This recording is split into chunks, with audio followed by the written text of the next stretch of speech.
प्रिय विद्यार्थियों, आज कक्षा 8 में विषय गणित में कार्य में एक चर वाले समीकरण के बारे में पढ़ रहे थे। आज उसी क्रम में आगे कुछ समस्याएं दी गई हैं। उन समस्याओं से हमें समीकरण स्थापित करके फिर उनका मान ज्ञात करना है। जैसे किसी संख्या के दुगुने में 5 जोड़ने पर उनका योगफल 12 हो जाता है, या किसी संख्या के दुगुने में 4 का भाग लेने पर फिर 2 जोड़ने पर भागफल 1/4 हो जाता है। तो इस प्रकार के जो कथन हैं, उन कथनों से संबंधित सवाल है और उन समस्याओं यानी कथन है समस्या के रूप में दिए गए हैं। उन कथनों से हमें एक चर वाला समीकरण स्थापित करना है। उसके बाद उस समीकरण को हल करना है। जैसे अभ्यास 2.2 में पहला क्वेश्चन लिखा है, अगर आपको किसी संख्या से 1/2 घटाने और घटाने पर जो परिणाम आता है उसको 1/2 से गुणा करने पर 1/8 प्राप्त हो जाता है, तो वो संख्या ज्ञात कीजिए। अब यहाँ एक कथन दिया गया है। इस कथन की सहायता से हमें पहले समीकरण स्थापित करना है। अज्ञात चर मान करके x y z भी जो भी हमें अज्ञात चर मानेंगे, एक चर वाले रैखिक समीकरण चल रहे हैं, तो एक अज्ञात चर मान करके और उस चर के साथ जो कथन है उससे क्वेश्चन से हमें समीकरण स्थापित करना है। उसके बाद उससे प्रश्न के अनुसार उसको हल करना है। हमें क्वेश्चन नंबर 1 कैसे हल करना है उसको ध्यान से समझना है, क्योंकि ये कथन जो है कथन को समीकरण के रूप में परिवर्तित करना है, बदलना है। सबसे पहले माना कि वह संख्या x है। हमें जो संख्या दी गई है, जैसे उसने कहा कि अगर आपको किसी संख्या से, तो अपने पास माना कि वो संख्या x है। ये संख्या मानने के बाद जो कथन कहा गया है उस कथन के अनुसार हमें लिखना है प्रश्नानुसार। अपना कथन वो प्रश्न है, प्रश्न अनुसार, यानी जो कथन है वो अपना क्वेश्चन बन गया और हमें लिखेंगे इस प्रश्न अनुसार या प्रश्न की शर्त के अनुसार है। प्रश्न अनुसार है। अब प्रश्न अनुसार क्या है कि अपने पास जो कथन या क्वेश्चन दिया गया है उसके अनुसार हमें चल रहे हैं। तो अपने पास प्रश्न अनुसार हमारे पास x संख्या है और उसमें से 1/2 घटाना है। तो x अपने पास संख्या थी, उसमें से 1/2 यानी 1/2 घटाने पर 1/2 घटा दिया। 1/2 घटाने पर जो परिणाम है, यह अपना परिणाम है x - 1/2 x में से घटाने पर जो परिणाम यानी x - 1/2 में से घटाने पर अपना परिणाम हो गया 2x - 1/2।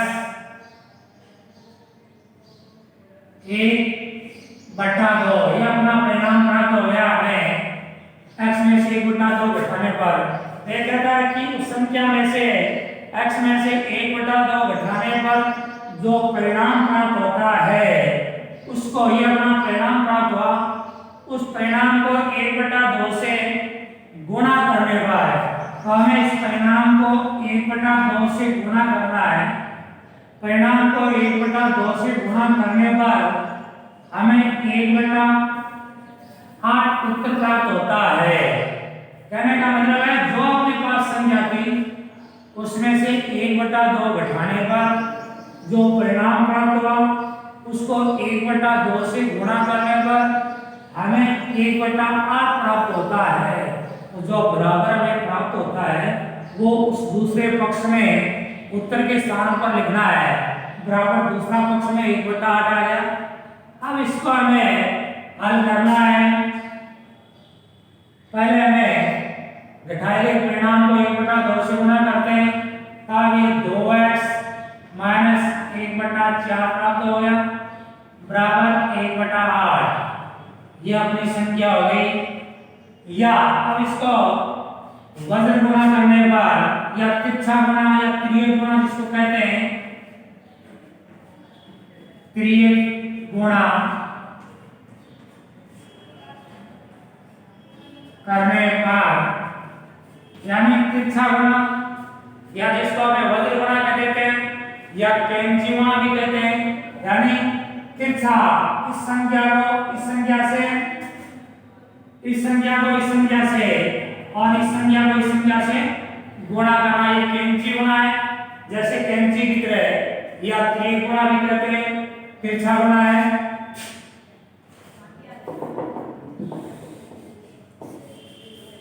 तो तिरछा गुणा या त्रियक गुणा करने पर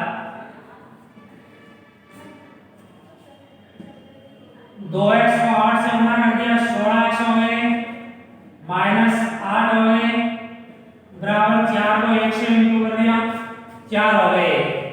अब अपने पास जो चर थी वो चर भिन्न में से एक सररेखिक समीकरण में प्राप्त हो गई है। जिस चर की अधिकतम घात को सररेखिक समीकरण कहलाता है।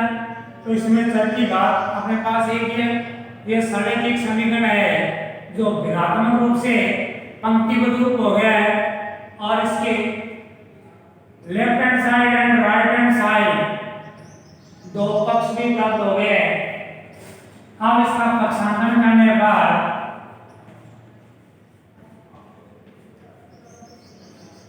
पक्षांतरण करने पर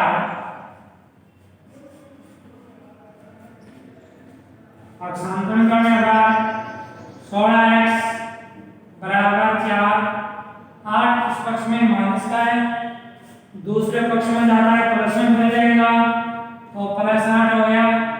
या 16x बराबर 12। अब दोनों पक्षों में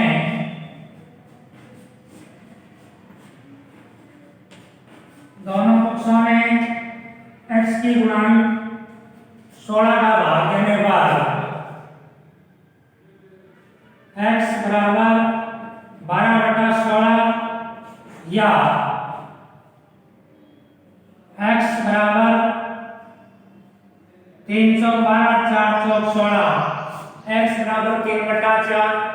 x हमने वो संख्या मानी थी, अपने पास वो संख्या 3/4 है जिसमें से हमें 1/2 बिठा करके 1/2 शेष कर दो, 1/2 से इंटू करने पर 1/8 प्राप्त होता है। वो संख्या 3/4 है। तो ये जो चर मानी थी उस चर का हमें वो मान प्राप्त हो गया। तो इस प्रकार के जो समीकरण है ये कथन के रूप में है, इनको आपको समीकरण के रूप में परिवर्तित करना है। उसके बाद पक्षांतरण करके, पक्षांतरण के बाद जो x का गुणांक है उसका भाग देंगे और उसे चर का मान ज्ञात करना है।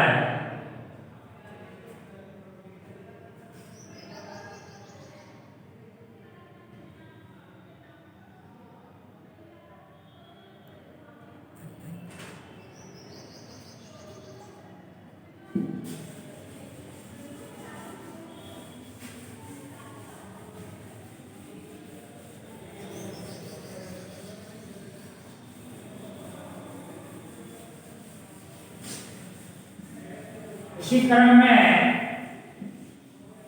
इसका अगला क्वेश्चन है कि एक आयताकार तरंगताल की लंबाई उसकी चौड़ाई के दुगुने से 2 मीटर अधिक है। यदि इसका परिमाप 154 मीटर हो तो इस तरंगताल की लंबाई और चौड़ाई ज्ञात करनी है। ये भी कथन है, कथन के रूप में समस्या दी गई है और इस समस्या से हमें समीकरण स्थापित करना है। उसके बाद समीकरण स्थापित करने के बाद जो राशि मानी है उसका मान ज्ञात करना है। तो ये क्वेश्चन फिर बताता हूं मैं आपको इसी प्रकार। क्वेश्चन नंबर 2 है, अब इसमें क्या तरंगताल की लंबाई और चौड़ाई दोनों में से हमें एक को चर मानना है, एक्स वाई जेड जो भी। तो हमें इसके मानने के साथ साथ इसने लिखा है कि लंबाई उसकी चौड़ाई के दुगुने से 2 मीटर अधिक है। लंबाई जो है चौड़ाई के दुगुने से 2 मीटर दी है, तब हम इसको चौड़ाई x मानेंगे, क्योंकि जब चौड़ाई x मानेंगे तो जो संख्या कम है उसको बराबर करने के लिए उसको गुणा करके उसमें जितना कम है उतना जोड़ देंगे और फिर उस समीकरण के रूप में लिखेंगे।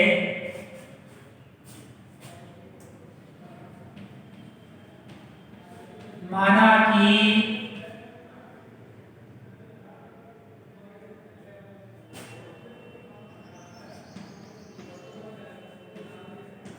आयताकार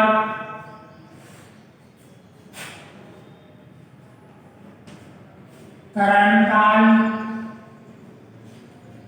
की चौड़ाई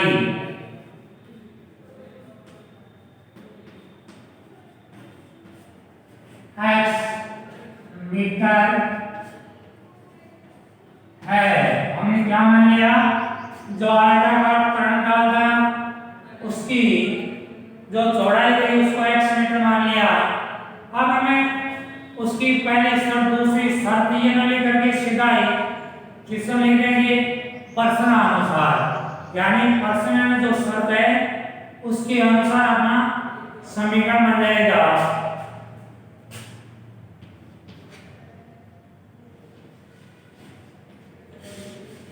प्रश्नानुसार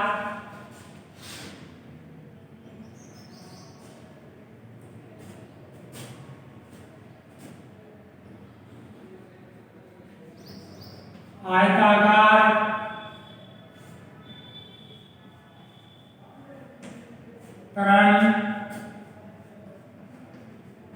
तरंगताल की लंबाई, क्योंकि चौड़ाई x मानी है और तब लंबाई इसमें लिखा है कि लंबाई चौड़ाई के दुगुने से 2 अधिक है, तब लंबाई होगी चौड़ाई का दुगुना 2 × x प्लस 2 अधिक, तब ये होगी 2x प्लस 2, यानी आयताकार जो तरंगताल है उसकी चौड़ाई x मीटर मानी, तब लंबाई चौड़ाई के दुगुने से 2 अधिक थी तो लंबाई होगी 2x प्लस 2 मीटर। अब हमें इसका परिमाप दिया गया है, तब आयत का परिमाप, आयत का परिमाप 2 कोष्ठक लंबाई प्लस चौड़ाई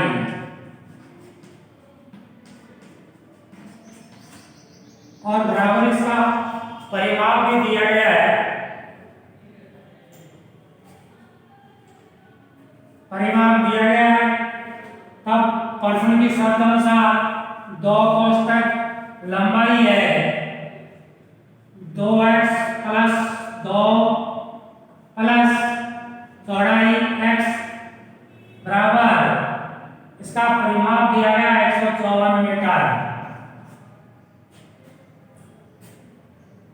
और हमें इसके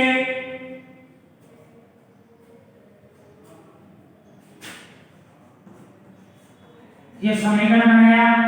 समीकरण के दोनों पक्षों में 2 का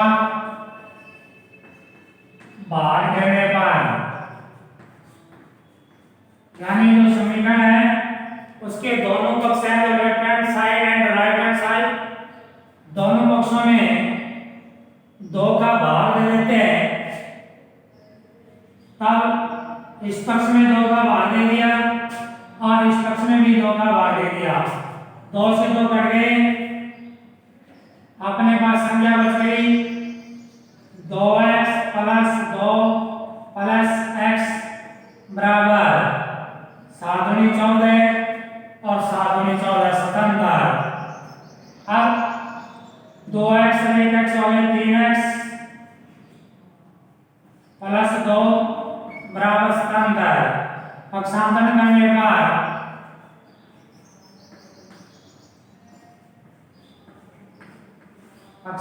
करने पर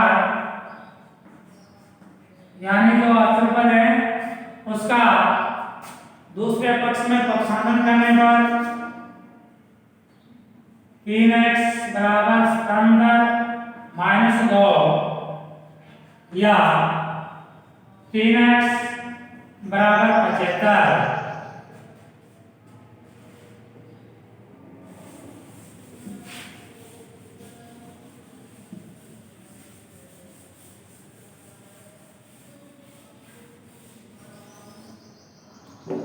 यानी अपने पास 3x बराबर 75 प्राप्त हो गया। अब दोनों पक्षों में 3 का भाग देने पर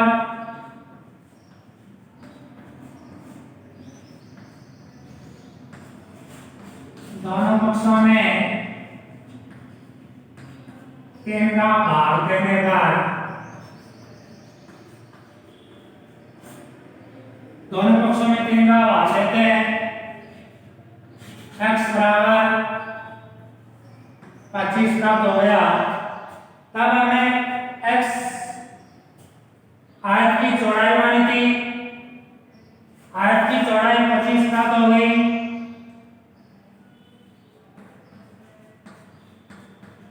आयताकार तरंग तार की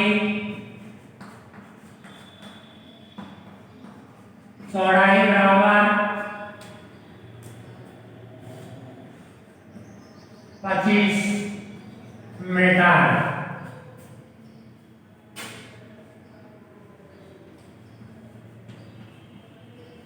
लंबाई बराबर लंबाई की 2x प्लस 2 में x का मान रखने पर 2 इंटू 25 प्लस 2 बराबर 52 मीटर। इस प्रकार जो आयताकार तरंगदाल था उसकी चौड़ाई 25 मीटर जो x का मान प्राप्त हुआ और x का मान समीकरण में रखने पर लंबाई 52 मीटर प्राप्त हो गई। तो इस प्रकार के जो क्वेश्चन है उसमें ये जो समस्यात्मक कथन दिए गए हैं उन कथनों से समीकरण स्थापित करके उसके बाद उसमें हल करना है। जो चर अज्ञात आपने मानी है x y z जो भी उसका मान याद करना है, वो उस क्वेश्चन का हल होगा।